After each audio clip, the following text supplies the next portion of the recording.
And Geoff Bennett, that is where I turn to you because the numbers for President Biden in the Senate, they just aren't there on this Yeah. issue. Is there any concern in the White House that the president is spending too much political capital on a plan that has a near zero chance of success?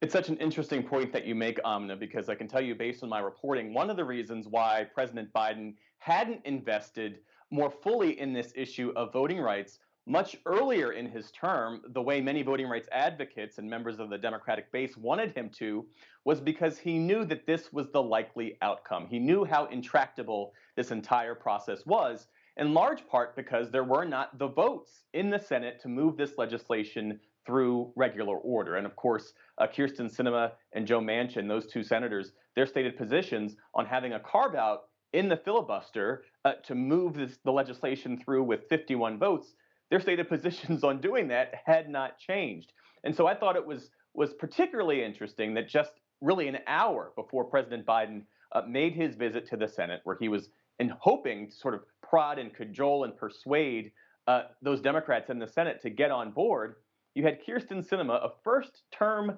senator, deliver that floor speech, basically cutting off the president before he was even able to arrive there on the Senate and make his case. And the president left that gathering speaking about this process in the past tense, saying, we missed it, basically saying we missed the opportunity. Now, he has pointed to history, and he made the point that if you look at the course of American history, most civil rights legislation has failed, at least on the first pass.